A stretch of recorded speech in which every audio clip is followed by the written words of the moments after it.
kayaknya nggak ada ya orang yang kaya dari pariwisata. Tapi orang kaya berbisnis pariwisata tuh ada. Transportasi udara ini hari ini kita nggak melihat, pemerintah melihatnya sebagai jembatan. Hanya sebagai bisnis entity gitu loh. Sehingga dampak dari transportasi udara ini belum dilihat secara menyeluruh gitu. Bahwa dengan adanya transportasi udara yang baik, menghubungkan antar konektivitas antar daerah, itu akan menumbuhkan ekonomi berimpak kepada seluruh wilayah kan gitu. Bayangkan domestic airlines kita membuat hubnya itu di luar negeri, Mas, di Malaysia. Hanya untuk umroh. Yang harus kita lihat tuh industri pariwisatanya sehat enggak? Lapangan kerjanya terbuka apa enggak? Devisanya naik apa enggak? Pertumbuhannya dapat apa enggak? Itu yang harus lebih difokuskan. Jangan cuma selalu mengambil satu indikator bagus, kita ambil seolah-olah mencerminkan yang lain. Wajar nggak? Kita bisnis, keluarin bisnis, pemerintah nggak kontribusi dalam situ. Gimana?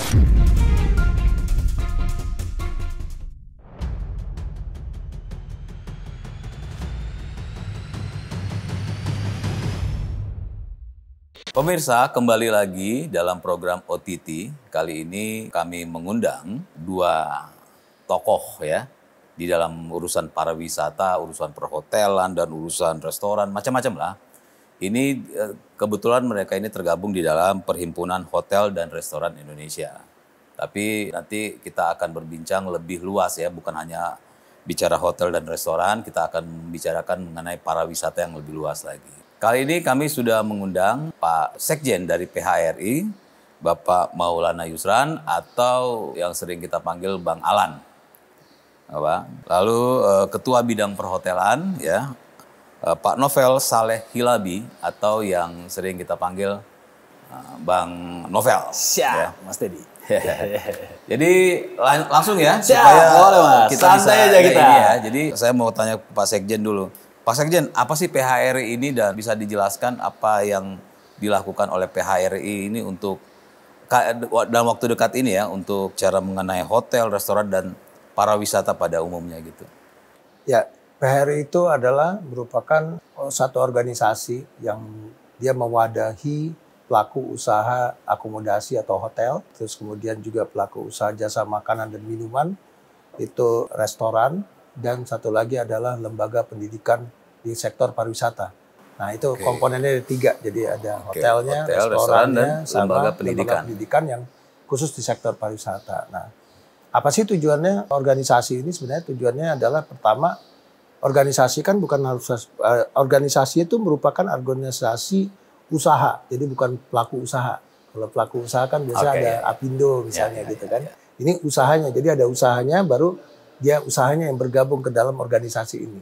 Nah tentu tujuan daripada organisasi ini pertama adalah menciptakan iklim usaha sebenarnya kan. Karena badan usahanya ada di dalam situ. Dalam konteks pariwisata secara umum. Jadi tentu pasti akan luas. Karena kalau kita udah bicara pariwisata itu kita nggak akan bicara hanya hotel restoran. Tapi kita bicara ekosistem yang cukup luas. Gitu. Ya, karena dampaknya cukup luas. Nah kemudian kalau ditanya PHRI-nya mau ngapain sih sebenarnya gitu kan. Nah, tentu target goals yang akhirnya itu adalah menciptakan satu pergerakan pariwisata. Pergerakan pariwisata itu munculnya dari mana saja? Banyak. Satu, mungkin orang pergi berwisata untuk senang-senang. Ada orang pergi untuk berbisnis misalnya, itu berwisata juga kan. Wisata juga itu masuk juga. Iya. Mau meeting dia, atau dia mau pameran dia, atau dia melakukan perjalanan insentif. Nah, atau misalnya kita mengenal sport tourism misalnya, ada pertandingan Piala Dunia atau apa, atau ini, nah itu juga perjalanan wisata juga kan. Nah kemudian bisa juga musik tourism, misalnya ada konser, event gitu. Nah itu juga masuk komponennya. Jadi cukup banyak di sektor pariwisata itu yang menjadi konteks untuk men-trigger orang tuh datang untuk melakukan suatu pergerakan ya kan ke dalam satu daerah atau destinasi. Nah, goals kita tentu memperbesar pasar ini. Ya. Dengan berkompetisi di mana? Ya tentu dari berbagai negara, bukan hanya ASEAN tapi secara menyeluruh seluruh negara, dan juga di dalam turunannya itu tentu karena kita negara kepulauan punya 500-an kabupaten kota, 38 provinsi, masing-masing daerah ini juga bersaing untuk mendapatkan bagian dari situ, baik itu dari perjalanan domestik atau perjalanan wisatawan mancanegara dalam konteks yang saya bilang tadi. Ya. Saya pikir cukup ya perkenalan soal itu ya. Saya mau langsung aja lah. Ya. Jadi intinya begini nih, saya melihat urusan pariwisata, hotel atau restoran ini kan, ini saya berkunjung ke beberapa daerah, saya melihat ya banyak sekali hotel-hotel yang makin hari makin kesini, termasuk restoran semakin sepi. Dimana ketika ngobrol-ngobrol, aduh ini udah ada agak rumit nih regulasi di daerah ini, di regulasi daerah ini gitu kan. Setiap daerah itu macam-macam, Bang Novel, Bang Alan. Melihatnya seperti apa sih? Kenapa sih terjadi seperti ini? Karena kan kalau Pak Sekjen mengatakan tadi, bisa pariwisata itu kan luas ya, bukan cuma hotel, bukannya restoran itu termasuk. Tapi kan karena satu kesatuan ini, akhirnya ketika ada satu yang kena, otomatis kan yang lain terimpact nih. Dan ini saya lihat kok makin ke sini, bulan lalu saya ke beberapa daerah, saya melihat malah semakin lama semakin bermasalah nih. Di urusan pariwisata, urusan hotel semakin kurang pengunjungnya. Ini apa sih Bang Novel dan Bang Alan? Jadi mungkin nanti bisa dilengkapin sama Pak Sekjen ya. Kalau dari kacamata saya, kebijakan pemerintah yang selalu berubah-ubah. Contoh misalkan, begitu jadi kepemimpinan baru di negara Indonesia, langsung membuat kebijakan tidak boleh orang melakukan meeting-meeting di hotel. Nah, sedangkan hotel di Indonesia itu sekitar 30-40% dia punya kue marketnya itu pemerintahan. Benar ya Pak Sekjen ya? Jadi sekitar 30-40% itu kuenya dari meeting-meeting semua spending dari government. Gitu ya. Kenapa? Karena tadi pemerintahan kita budgeting untuk promosi pariwisata kita masih rendah. Jadi wisatawan yang masuk pun masih rendah. Oke. Jadi itu bisa menjadi efek dampak terhadap perhotelan yang kian menggeliat ya. Mereka investasi hotel, bikin hotel dan lain-lain gitu ya.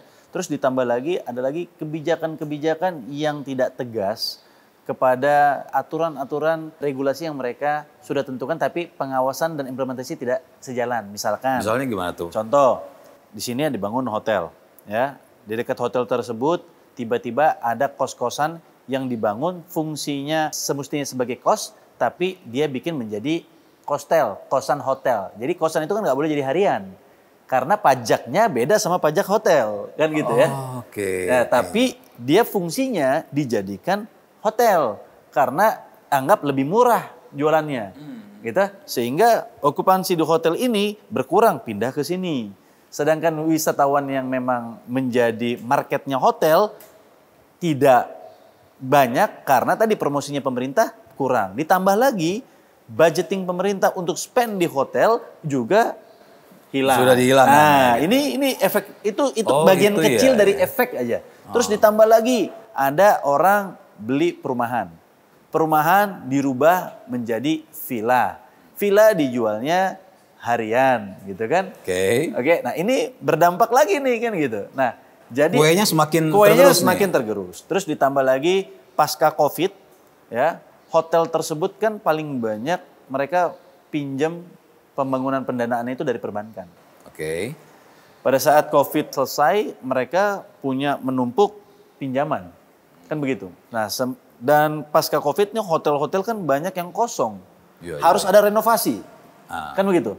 Nah, sedangkan dia mau renovasi, mau pinjam lagi uang ke perbankan, tidak diberikan pinjaman dikarenakan dianggap masih ada tunggakan restruct, karena restruct tidak boleh pinjaman. Nah, ini sebenarnya sesuatu yang mau berkembang tidak bisa berkembang karena aturan lagi. Semestinya bantu mereka, kasih dana pinjaman lagi ke mereka untuk memperbaiki yang tadinya hotelnya bocor jadi tidak bocor, yang kamarnya OO gitu ya, OO tuh out of service gitu ya, dia harus diservis dulu, dibenerin dulu kamarnya gitu ya, dirapihin lagi, dicat lagi yang nggak bagus, yang AC-nya bocor, rapihin, keburu dana.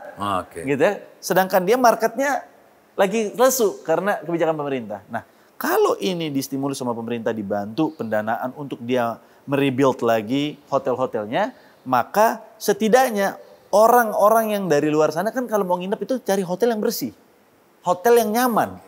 Tapi kalau hotelnya banyak menjamur, tapi kondisinya tidak baik karena tadi pendanaannya tidak didukung oleh pemerintah, maka hotelnya juga pasti akan turun.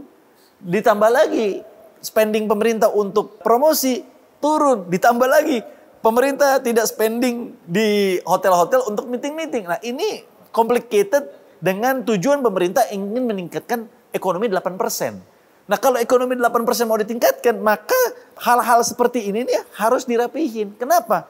Satu hotel itu punya ratusan bahkan ribuan UMKM di dalamnya. Satu hotel aja dia punya linen, spray. Spray itu dicuci, ya kan? Dicuci itu pasti yang punya tempat cucian itu UMKM. Ya, betul. Kan begitu? Terus udah gitu pada saat hotel itu dibuka pasti ada uniform. Yang supply uniformnya juga UMKM. Terus ditambah lagi di situ ada makanan, ada minuman, ada semua unsur. Sampai hal-hal kecil itu banyak lagi melibatkan industri kecil. Gitu ya. Jadi kalau ini pemerintah mendukung satu ekosistem tadi spendingnya di hotel, maka secara tidak langsung pemerintah sedang menjalankan UMKM.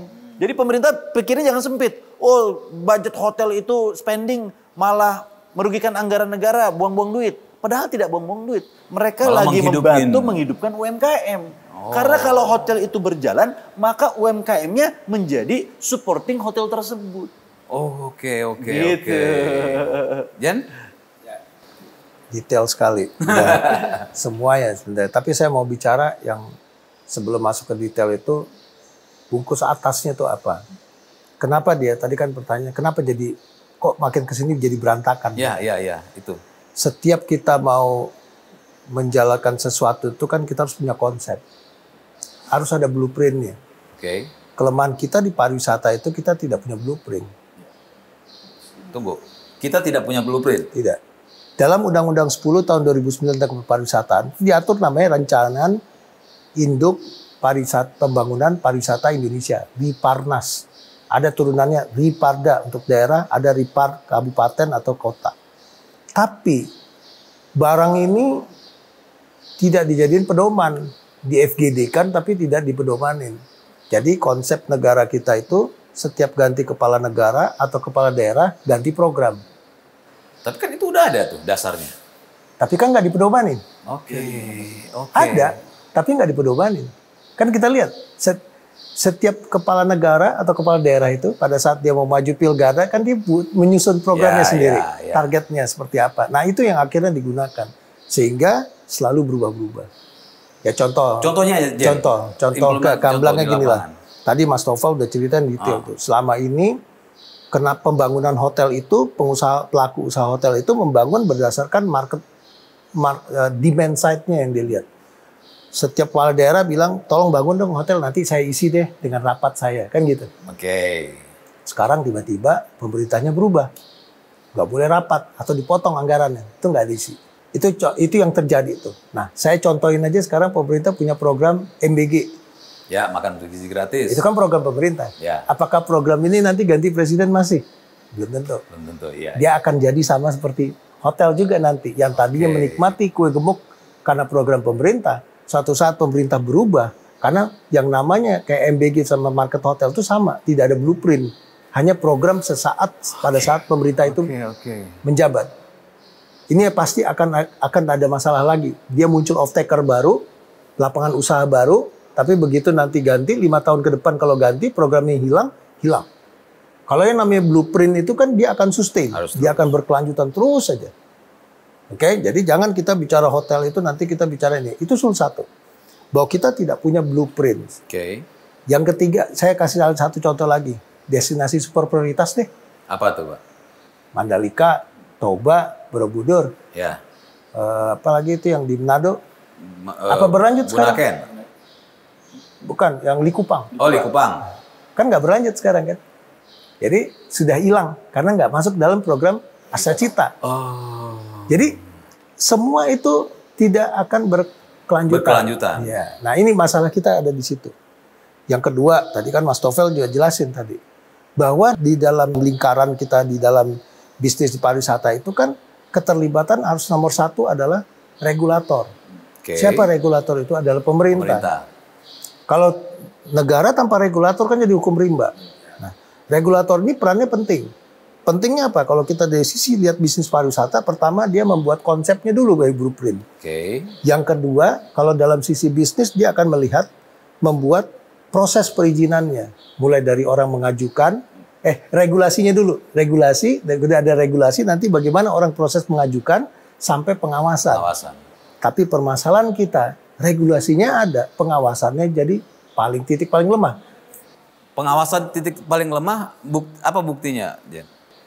Tadi sudah disampaikan sama Mas Novel. Jadi buktinya begini, pada saat izin sudah keluar, izin keluar, harusnya izin ini kan sesuai peraturan perundangan yang berlaku. Ya, harusnya begitu. Ternyata tidak di-committed seperti itu.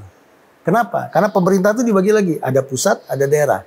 Dengan konteks adanya sekarang integrasi perizinan itu melalui OSS, Online Submission System, Single Submission, itu maksudnya kan semua perizinan itu masuk secara digital. Ya. Tentu pemerintah daerahnya berfungsi untuk pengawasan.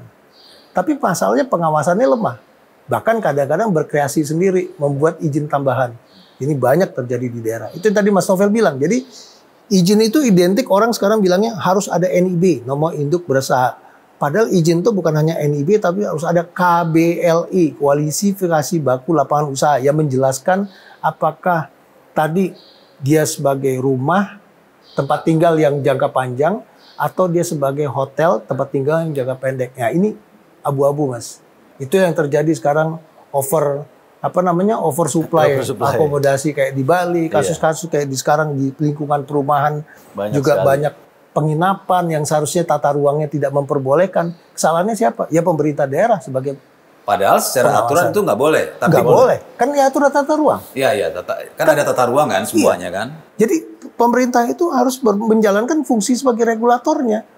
Bukan hanya pembuat kebijakan atau peraturan, tapi juga fungsi pengawasan. Nah, saya kasih contoh gini. Tidak boleh diskriminatif dalam mengeluarkan suatu perizinan. Tidak boleh dibedakan skala besar, skala menengah, skala kecil. Harus sama semua di mata hukum. Tapi kalau pemerintah mau membantu UMKM skala kecil, dia bantu memberikan ruang insentif di dalam situ. Insentifnya bukan insentif standar perizinannya ya, nggak boleh. Perizinan itu harus standar, sama. Mau A, mau B sama gitu. Harus sama. Tapi yang dibantu apa? Misalnya, satu, biaya perizinannya dibantu jadi 0. Yang kedua, dia nggak punya tempat. Karena di UMKM, disiapkan tempat khusus untuk UMKM. Jadi bukan nanti saya punya restoran, di depannya ada PKL. Itu kan salah. Nah itu kan banyak. Nah itu dia, makanya saya bilang. Kan fungsi pengawasan yang salah di situ. Ini sangat substansi ya. Kalau kita mau beresin. Karena kita mau bicara selalu yang kita dengar itu quality destinasi. How to untuk menjadi quality destinasi. Mulai dari good governance dulu. Dari regulatornya dulu yang berbenah. Jangan pelaku usahanya. Pelaku usahanya justru menuntut pengawasan ini kan gitu. Selama pemerintah committed dengan aturan main dan dalam mengawasi dan pemberian izin, saya yakin ini akan tertib. Saya contohin aja. Setelah 98, kita mengenal namanya otonomisasi. Otonomi daerah. Daerah mana di Indonesia dari 500 kabupaten kota atau 38 provinsi ini daerah yang maju di zaman otonomisasi. Kalau saya bilang cuma Jakarta. Kenapa? Jakarta yang dipilih cuma gubernurnya aja kan. Wali kota dulu. Ya, coba lihat Bali. Bali sudah lebih dari 100 tahun itu mengembangkan pariwisata. Maju nggak? Nggak maju-maju. Makin crowded, makin oversupply, makin over tourism. Statementnya jadi jelek-jelek. Jadi dia harusnya kita pertama membangun itu ke mass tourism. Di mass tourism tatanannya terus ke quality. Ini bukannya ke quality, dia tetap keep di mass. Dan terakhir jadi banjir kan. Karena perubahan lahannya terlalu masif. Kenapa saya bilang otonomisasi menjadi masalah?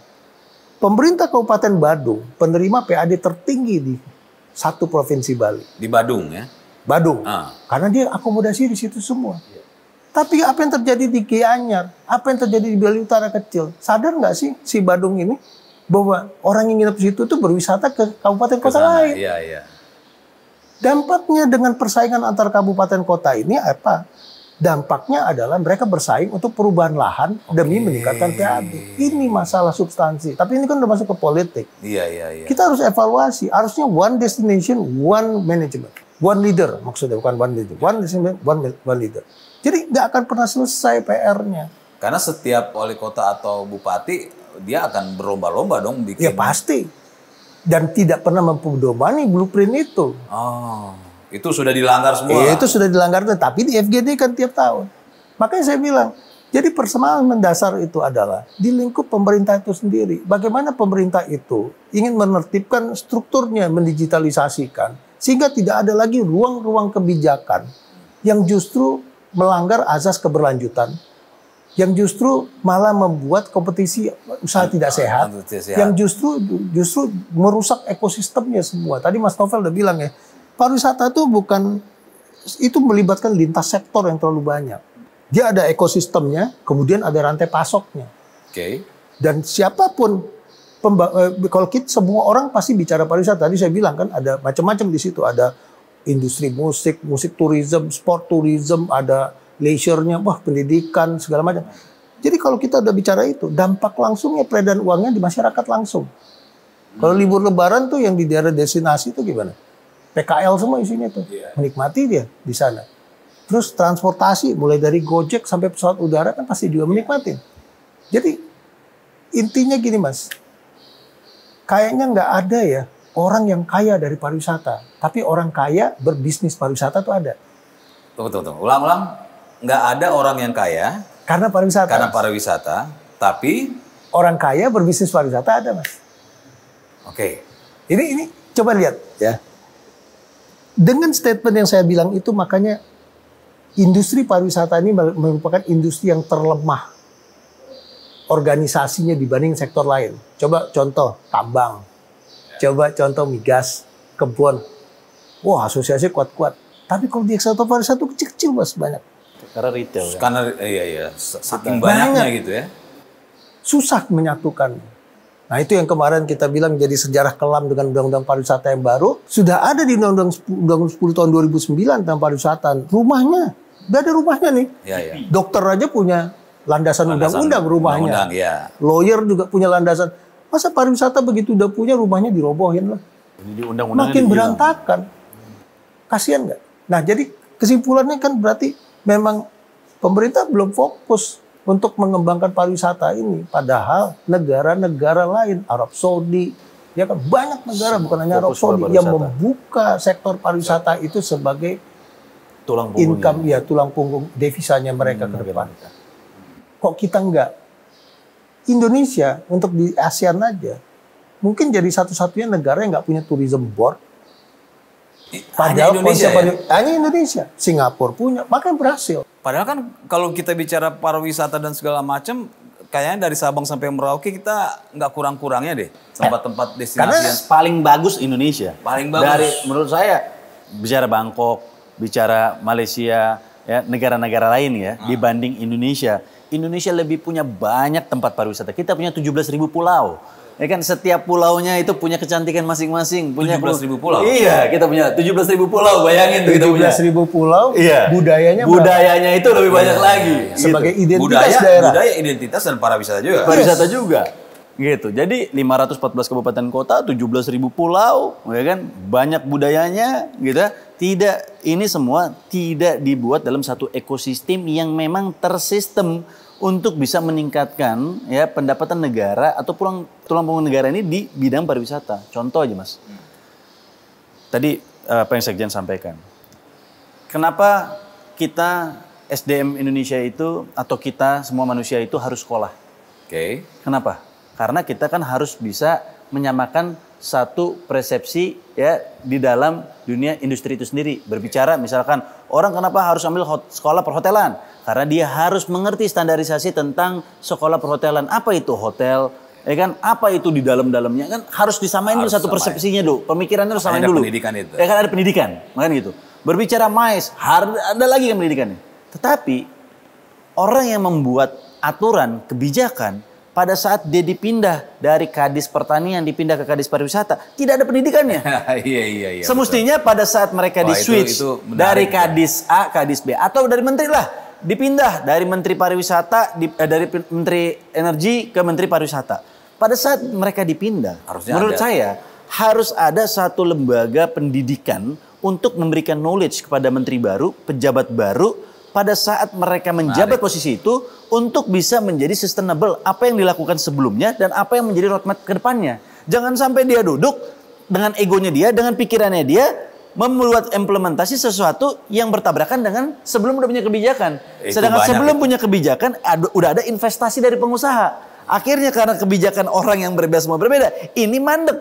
Akhirnya ekonominya nggak berkembang. Maka penting sekali pada saat mau perubahan dari satu bidang ke bidang yang lain, harus ada vocational trainingnya, harus transfer informasinya, harus ada pendidikannya lagi gitu. Apa sih yang dilakukan oleh Kadis sebelumnya? Apa yang dilakukan? Kebijakan tentang pariwisata mau ke depan seperti apa sih?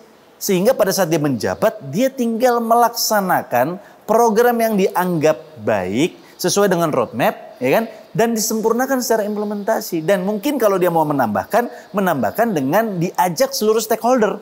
Semua stakeholder pariwisata dipanggil, pemerintah ingin membuat kebijakan seperti ini, dampaknya gimana? Kan begitu? Nah ini harus dibuat, jangan serta-merta bikin hanya dengan pemikirannya dia tanpa mengajak semua stakeholder untuk duduk bareng. Ini nah ini kebijakan banyak gitu. Banyak nih. Jadi kalau berbicara itu ya akar permasalahannya dari tadi di pemerintahan sendiri diperlukan kepentingan pendidikan. Contoh aja Mas ya. Nih, program MBG itu menurut saya program yang sangat bagus menurut saya. Tapi implementasinya kurang tepat menurut saya. Yang dinamakan MBG ini kan untuk membantu sektor UMKM hidup. Wah, pokoknya semua ada sayur apa segala macam. Hidup untuk bisa mensejahterakan anak-anak sekolah ya supaya mereka bisa punya kebutuhan gizi yang cukup. Ya.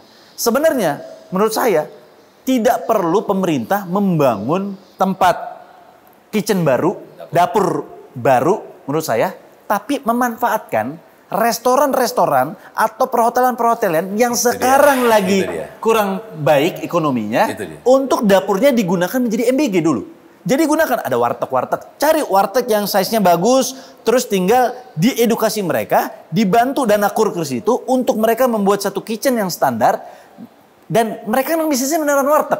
Jadi kalau pemerintah Pak Prabowo ya kan ke depan misalkan MBG ini mau di stop atau mau diganti, maka tidak membunuh dapur yang sudah diinvestasikan khusus MBG.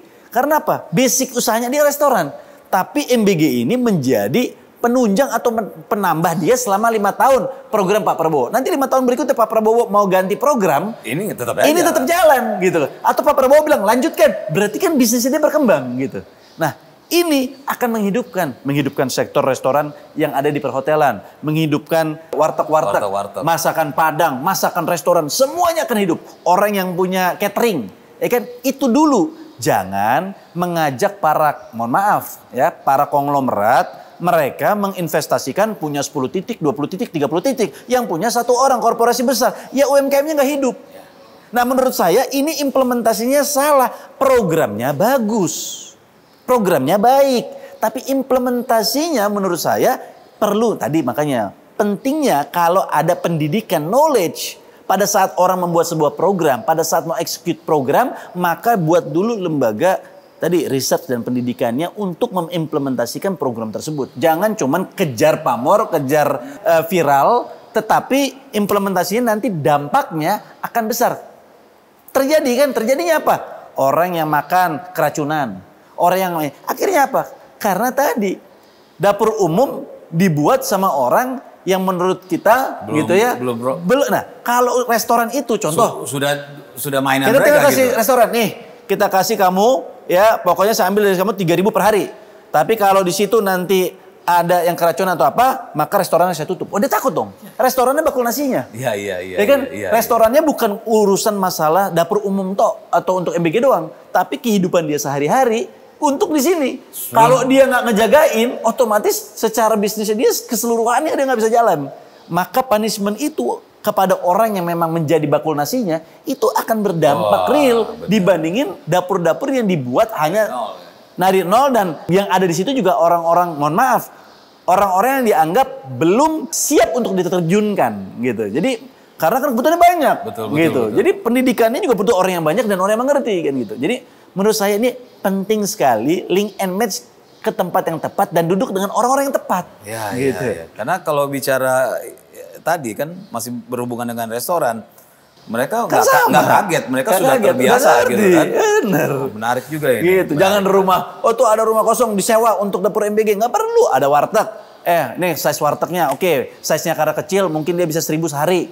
Oke, nih size yang gede kita kasih 3.000 per hari. Oh size yang ini, mereka happy dengan Pak Prabowo. Kenapa? Karena Pak Prabowo benar-benar membangunkan perekonomian di bawah, ya kan? Karena programnya Pak Prabowo memang benar-benar untuk ya, bawah gitu. betul. Nah, cuman implementasinya ini yang harus kita dorong.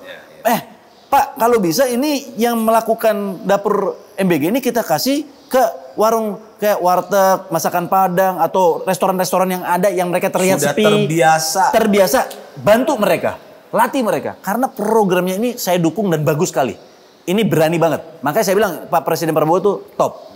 Tinggal kita bantu Pak Presiden. Nggak mungkin Pak Presiden bisa sendiri Iya kan. dong. Harus dibantu dengan orang-orang yang tepat. Nah, orang-orang yang tepat harus mau membuka wawasan, peluang kepada stakeholder yang udah punya pengalaman. Duduk bareng, ajak ngobrol. Ya kan? Bikin satu terobosan-terobosan yang tepat. Gitu. Nah ini menarik ini ya. Mungkin Pak Ketua BGN ya untuk bisa mengambil ide-ide ini karena kalau bicara soal kita melenceng dulu ya sebentar ya. Kayaknya restoran-restoran, warteg-warteg itu orang-orang yang atau sebuah tempat yang sudah berpengalaman dalam urusan masak-memasak ya.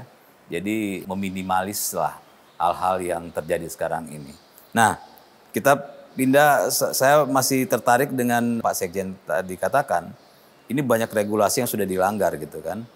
Saya dengar nih ya, Bang Novel dan Bang Alan, kok orang asing di sebuah daerah sekarang udah boleh membuat bisnis untuk para wisata? Itu gimana? Nah, Pak Sekjen lebih mengerti ini.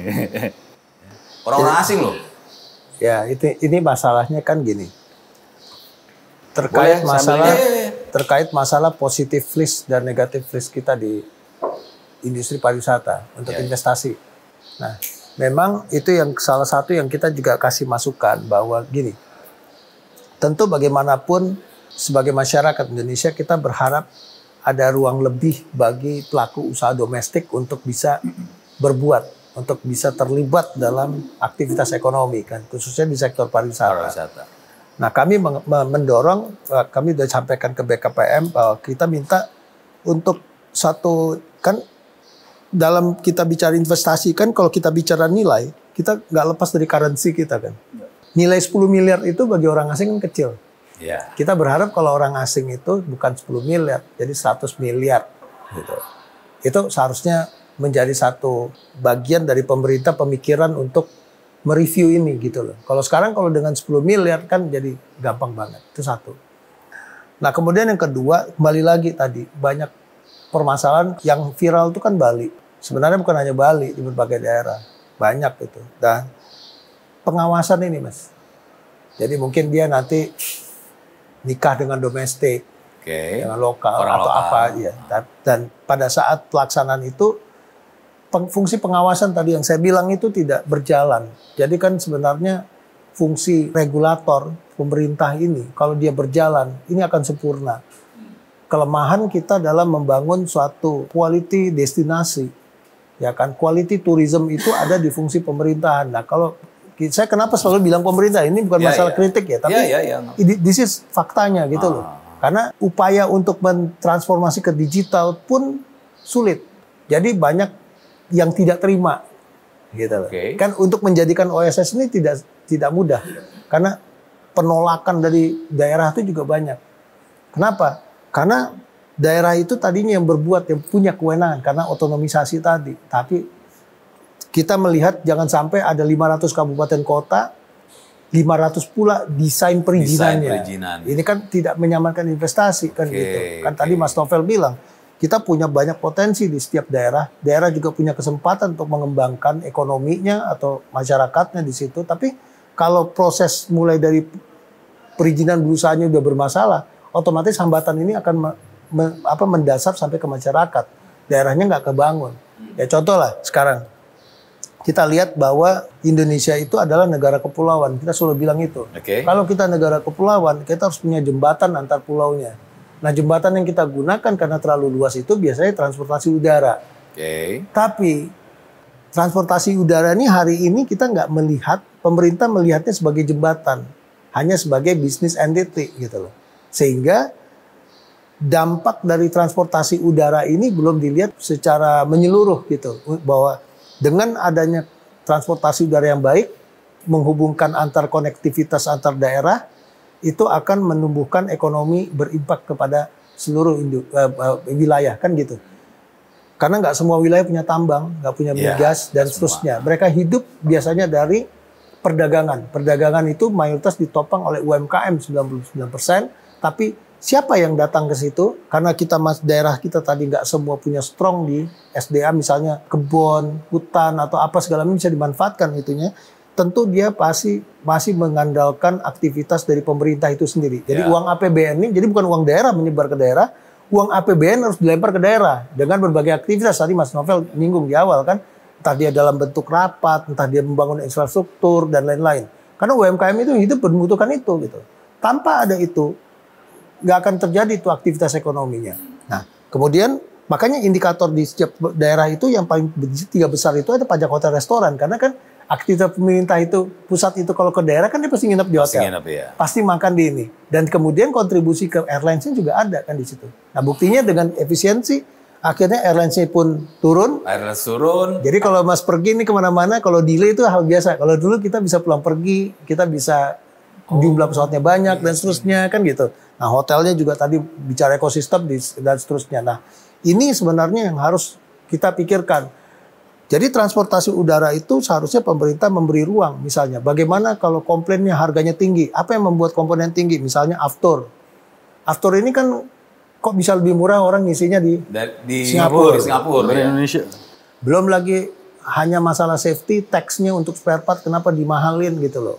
Kasih aja zero tax. Karena ini for safety reason kan. Supaya impact-nya kan kita kan bicaranya bukan intangible gitu loh. Jadi nanti dampaknya itu ke yang lain gitu loh, pemasukan. Jangan cuma lihatnya perusahaannya harus untung. Kalau udah seperti itu kan sulit.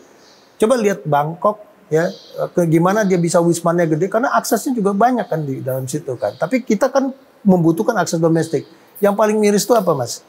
Bayangkan domestic airlines kita membuat hub-nya itu di luar negeri Mas, di Malaysia. Hanya untuk umroh. Ini saya dapat data langsung dari airport. Jadi gini. Kalau kita lihat membagi hub ini kita buka di luar. Di luar. Saya dari Padang itu untuk ke Aceh itu transitnya di Kuala Lumpur. Hah? Dan kalau kita dari timur mau ke Sumatera itu biasa mayoritas kita mendingan kita transit ke Singapura atau Kuala Lumpur dibandingkan kita harus transit dari Jakarta gitu. Karena tadi airport tax-nya ininya juga mahal sekali.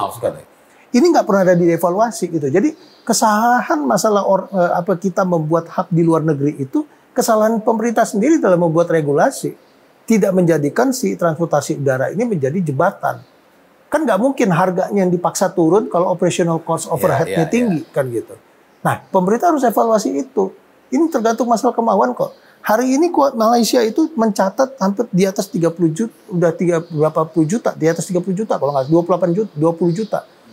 28 juta kunjungan wismannya belum tutup ya per kuartal masuk ke kuartal 4. Tapi itu pasti kontribusinya dari orang umroh. Jadi kalau kita lihat data dari airport, Pulau Jawa nomor 1, kedua Sumatera, 3 Kalimantan, 4 ke timur. Ya kan kalau kita lihat market umroh kan. Ya. Jadi pada saat kita bicara Sumatera itu Aceh udah 34.000, Medan 34, Padang 34, Palembang 34. Saya bilang, ini kenapa nggak pernah dipikirkan? Orang Aceh ini nggak ngapa-ngapain, dia setiap ada duit dia pergi umroh. Karena ini nggak ada pesawatnya, dia pergi ke laut Kuala Lumpur, baru dia ke Jeddah. Oh, kalau segitu banyak orang harus ke Kuala Lumpur dulu, otomatis mereka nginep di sana, makan di sana. Iya, itu dia makanya. Kan ini harusnya bisa diintegrasi. Misalnya jemput dari Padang, terus ke Aceh, terus langsung ke Jeddah. Domestic flight-nya tumbuh, ya kan? Kita tidak menjadikan mereka hub. Yang lucunya lagi domestic flight kita yang justru menerbangkan itu ke Kuala Lumpur gitu. Nah ini kan pertanyaan jadinya. Apakah pemerintah gak jeli di sini?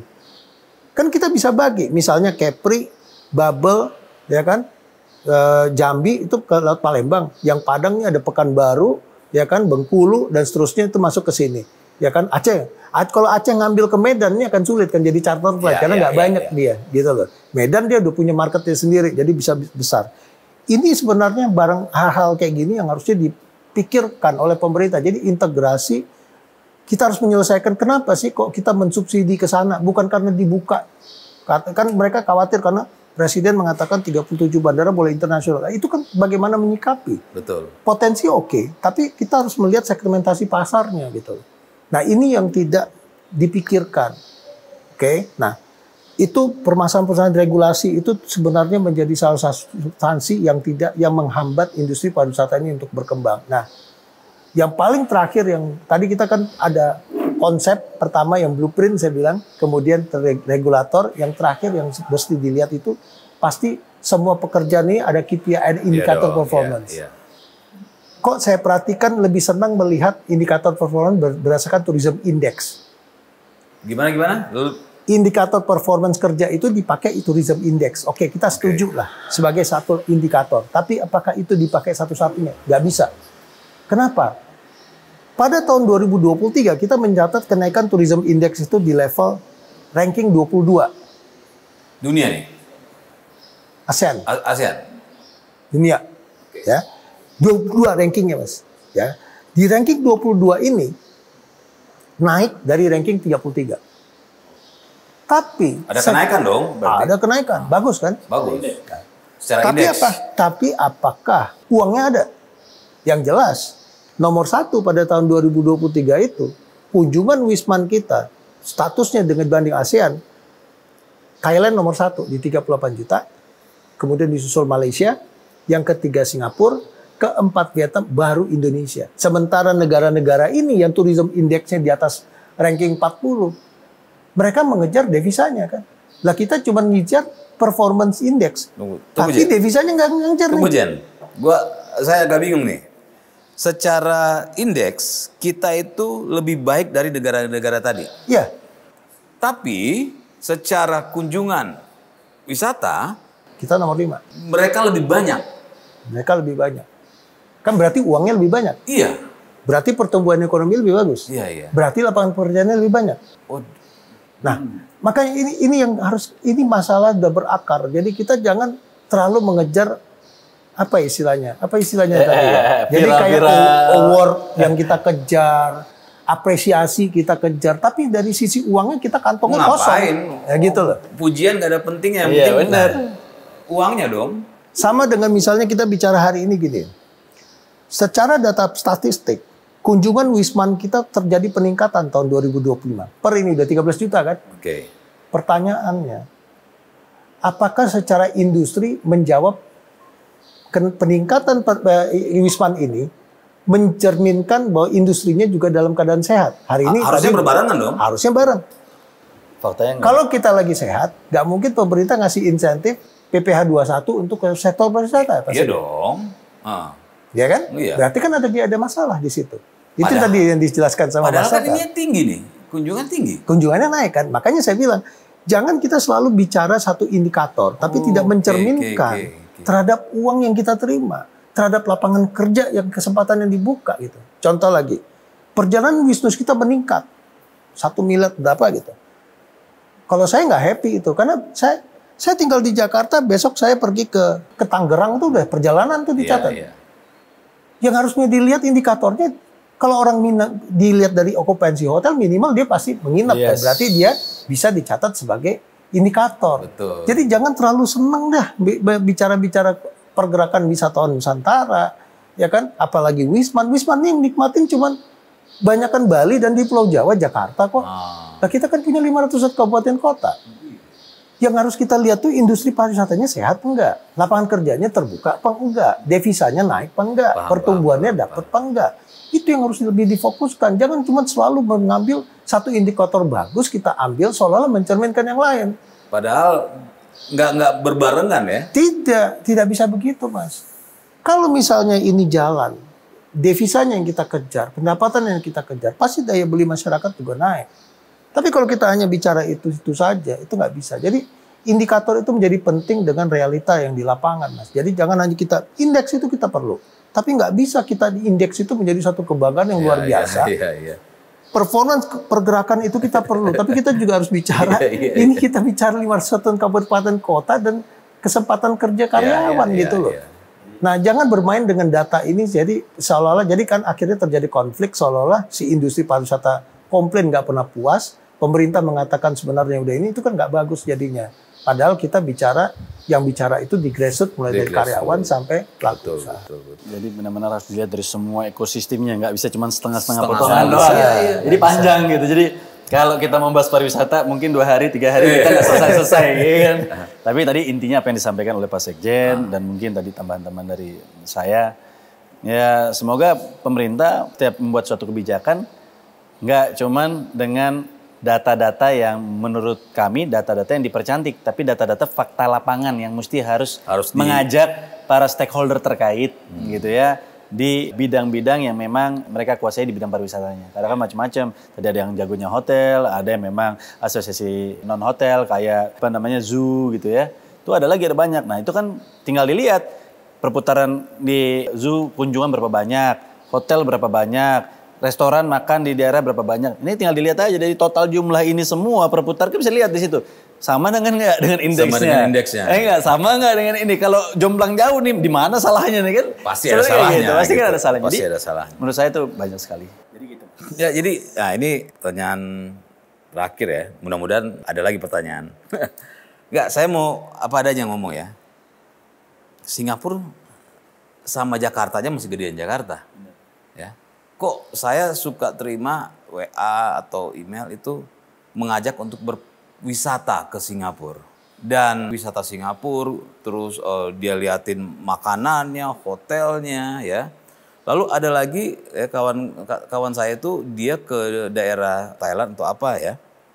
Dia tidak berkunjung ke wisata-wisata air dan segala macam. Dia malah pengen hanya untuk belanja ya di sana. Itu menjadi wisata kan? Ini kenapa? Padahal tadi ya Bang Novel bilang kita ada berapa banyak pulau ya, banyak sekali tempat-tempat wisata kita. Kok Singapura yang nggak sebesar Jakarta itu bisa jadi kunjungan wisata? Thailand yang bisa jadi kunjungan wisata makanan itu gimana sih? Budget promosi pemerintahnya tinggi sekali, beda sama dengan negara kita. Budget promosi Kementerian Pariwisata cuma berapa? Kecil banget. Kalau dia udah berapa? Ya itu banyak sekali. Jadi ini yang sebenarnya isu yang kita raise, yang kita angkat pada saat menyusun Undang-Undang Pariwisata itu kemarin. Banyak kontribusi dari sektor pariwisata itu yang sebenarnya dinikmati oleh pemerintah gitu loh. Untuk menjalankan roda pemerintahan. Misalnya contoh lah, pajak hotel, restoran, hiburan ini kan termasuk saya bilang tadi 3 besar. 3 terbesar. 3 terbesar minimal tuh di ibu kota provinsi itu paling 3 besarnya itu.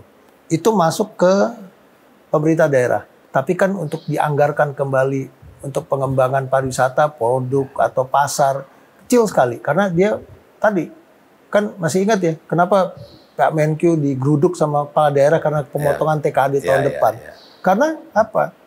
Untuk menghidupkan daerahnya saja itu kurang. Karena 75% DPAD masuk itu mereka pakai, APBD mereka itu masih pakai untuk belanja pegawai kan gitu. Sehingga mereka masih bergantung dengan dana transfer pusat. Jadi nggak bisa nih anggaran pariwisata ini benar-benar dia kasih dia sisihkan untuk kan namanya kita bisnis kan harus ada ini. Gitu. Nah, kan nggak mungkin dibebankan ke industri aja. Tadi saya bilang industri kecil-kecil nih. Kan pemerintah di negara manapun pemerintah harus terlibat dong. Nggak bisa masa ini aja. Jangan kayak kemarin anggaran TKD dipotong.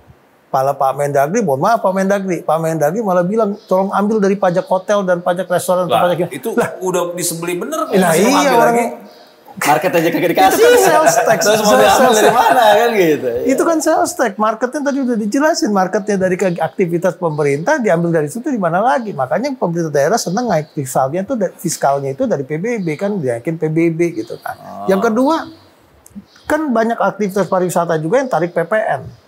Ya kan? Yang di luar kena pajak hotel, restoran atau hiburan. Kan kembalinya itu kan masuk ke dalam ruang APBN kan. Tapi untuk dianggarkan kembali kan terlalu kecil. Yang ketiga coba visa. Visa itu berapa miliar satu bulan. 1 tahun berapa triliun. Itu apa kembali ke parlemen? Kan nggak begitu konsepnya. Makanya dalam penyusunan undang-undang itu kita mengusulkan namanya BLU pariwisata. Dipungutlah BLU pariwisata ini dengan melalui pungutan Wisman. Nah, pungutan Wisman ini nanti dikelola atau konseptor dari kegiatannya itu nanti adalah dari si gabungan industri pariwisata Indonesia atau tourism board-nya yang kita harapkan di situ. Tapi ternyata BP-nya dihapus gitu tadi kan. Nah, BLU pariwisatanya malah konsepnya oke, kita tahu namanya BLU itu penyelenggara kan pemerintah, tapi kita pengen konseptor desainnya itu sebenarnya adalah dari industri. Jadi biar industri ini juga bisa bergerak. Tadi Mas bilang hubungannya ke situ. Kenapa Singapura? Karena tourism board-nya ada. Tourism board-nya punya dana. Nah, kalau semua anggarannya ke pemerintah, kan nggak jalan. Contohnya kita mau pergi pameran misalnya, ikut ITB Berlin, ikut di ITB Asia, dan kemana-mana. Kan kalau semua di pemerintah kan tidak sefleksibel itu melakukan. Tapi kalau di industri kita lebih fleksibel. Kita pelaku itu biasa pergi sendiri, tapi paling nggak fasilitas itunya bisa kita danain gitu loh. Untuk nge-branding, untuk menyiapkan, untuk menjalankan pasar wisata dan seterusnya. Ini nggak selalu dikunci harus melalui pemerintah kan dianggap industri ini saingan pemerintah, itu yang nggak benar gitu loh Mas. Dan pada saat dia sudah bisa ada rumah untuk berhimpun, tiba-tiba dihilangkan begitu saja, ini kan juga nggak tepat. Nah akhirnya mereka berantakan lagi, makanya bahasanya tuh kayak jadi sejarah kelam bagi industri pariwisata yang tadi dia punya rumah tiba-tiba dibuang gimana sih? Sekarang rabu-rabunya udah nggak ada dong, udah selesai. Nggak ada. Nah, kemarin saya dengar tanggapan pemerintah ada di dalam pasal itu bahwa setiap industri pariwisata itu boleh berhimpun. Itu nggak usah dimasukin undang-undang. Itu ada undang-undang lain. Semua orang berhak untuk membuatkan organisasi. Itu bukan exit namanya. Pertanyaan kita pendasar, kenapa tiba-tiba dibuang nggak ada pembahasan? Apa dosanya? Pernah nggak dia punya bad history gitu loh?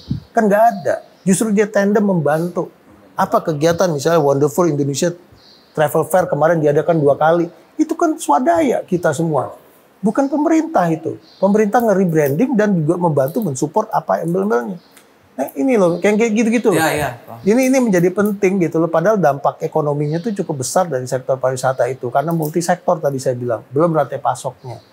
Nah itu yang paling penting. Jadi menjawab itu ya rasanya ya. Kenapa Singapura ada ini ada? Karena ada tourism board-nya.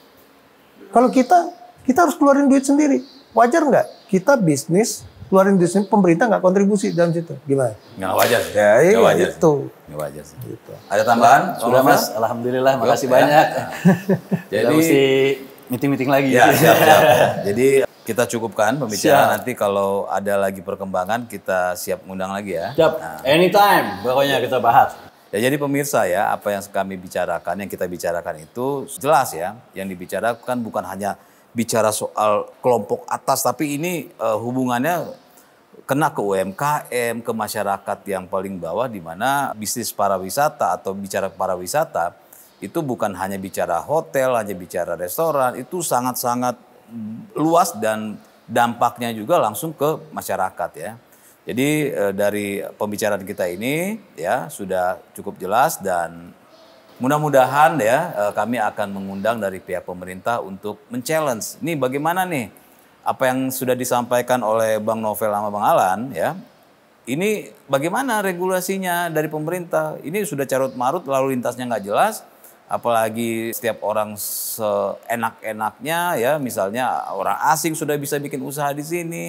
Belum lagi regulasi dari pusat dan daerah akhirnya bertabrakan ya, dan tidak ada pengawasan dan penindakan secara konsisten. Saya pikir cukup dulu, nanti kita bertemu lagi di perbincangan yang lain. Saya pikir cukup dan terima kasih. Terima kasih.